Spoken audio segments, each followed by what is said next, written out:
Welcome back. So in the last segment, we looked back at Apple's accomplishments under the leadership of Steve Jobs. But now that Steve Jobs will no longer be the CEO of Apple, what is it going to mean for the future of the company? We could debate this in a civilized manner, but shouting is more fun. This is Grate Da Bait!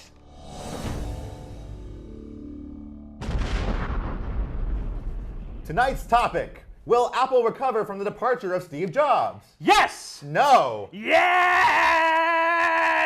If there's one thing I've learned from watching TV, businesses are not dependent on the personalities who run them. When Michael Scott left the office, did Dunder Mifflin immediately go under? No, they hired a new guy. Boom!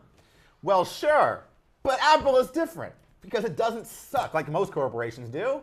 Most of the time when the CEO of a major corporation resigns, it's because they corrupted the damn joint, screwed over the stockholders, sold a bunch of failed products, and/or just ran a stinking Ponzi scheme. And so they leave with a multi-million-dollar severance package and stock options, and let the next guy do the dirty work. Well, Steve Jobs is the rare CEO who signed on to do that dirty work, and he actually succeeded well beyond anyone's expectations. Yes, Steve Jobs is unique because he didn't fuck his shareholders using dollar bills as condoms. He gets that much credit. But now that he's gone, Apple has to restructure, move some things around. Tim Cook brings a new energy to the company. People at the company already know what he can do. He filled in for Steve Jobs during the 3 times he took medical leaves. He also worked executive positions at Compaq and IBM. And you know what else Tim Cook does now? He's serving on the board of directors at Nike. Yeah, he makes shoes and computers. That's reaching out. Oh, sure. We've heard this story before. How about Bill Gates? Under his tenure as CEO, Microsoft creamed Apple in the operating system wars. But then in 2000, Gates decided to step down and pass his position off to this guy.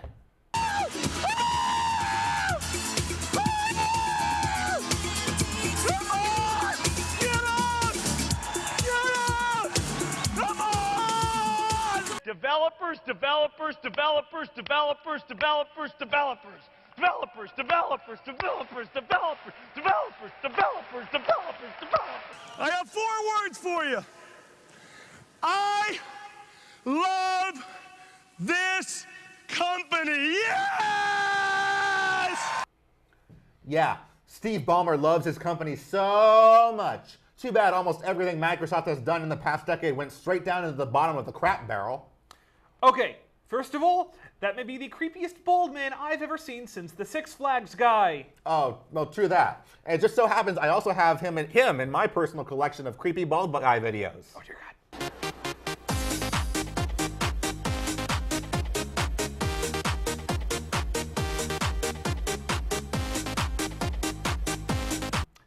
Every single part of my body just threw up now. But I digress. Contrast insane Ballmer with inspiring, collected Tim Cook.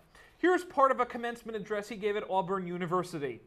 I didn't understand it then, as a young MBA student, but life has a habit of throwing you curveballs.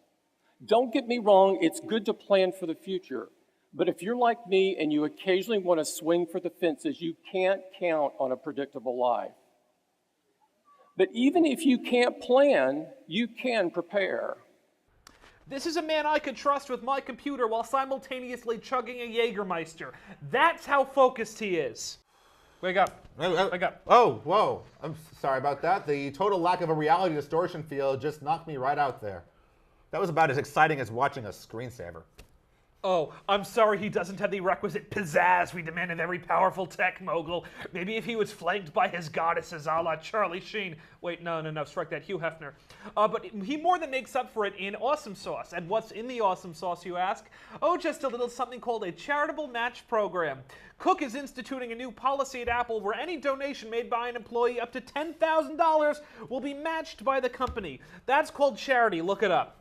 Well, whoop-dee-doo. How about they make a big fat donation to Steve Jobs Lovers Anonymous? I mean, for Jobs' sake, he's nothing short of a freaking magician. Apple wasn't supposed to survive into the 21st century. The company was falling apart. Microsoft won.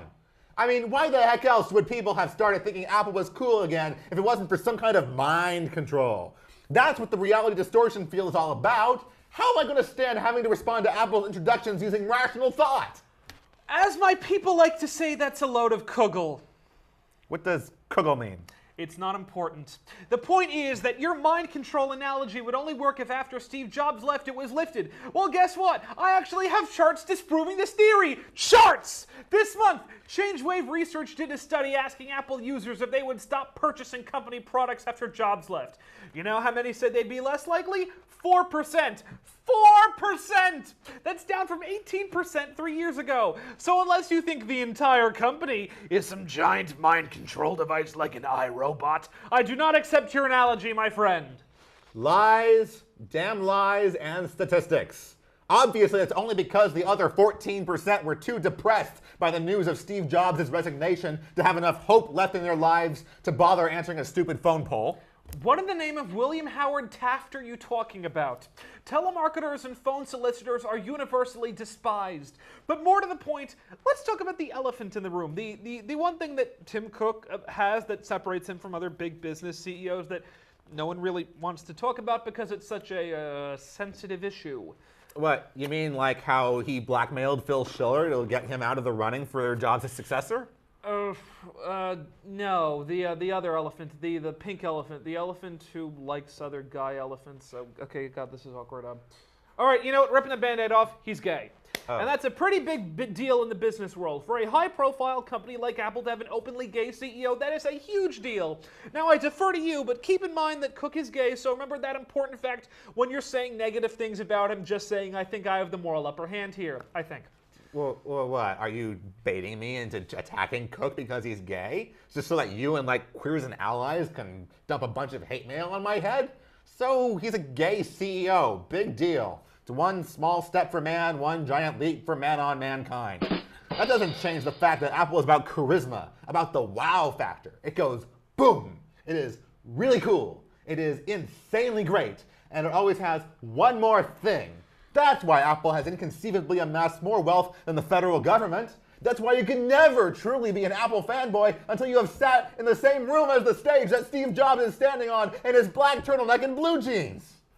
Oh yes, who wouldn't want to be sitting in an auditorium listening to an old hipster in a turtleneck going on about how exciting these percentages are? Or how awesome this new line of code is. You know who else had charisma? Hitler. Wait a minute, we've done that already. No more Hitler. What I'm saying is you'd have to be some kind of obsessive yabo to want to bask in the awesome presence of Jobs of the Hutt. Yes! Yes! I want to be an obsessive yabo! I don't even care if he was host Steve Min. And now I'll never get to see a Steve Note in person. All I have to yearn for are average excitement product introductions by Mr. Timothy D. Cook, where the D stands for dull. Or descriptive, substance over style. Oh, shut up with your logic. I want to fall prey to the reality distortion field. Why, Steve? Why did you have to resign right before I have the chance to make it big as a tech pundit? Why? Wait a minute. Are we really having this discussion? Are you really just upset over this because of your own personal agenda? Yes!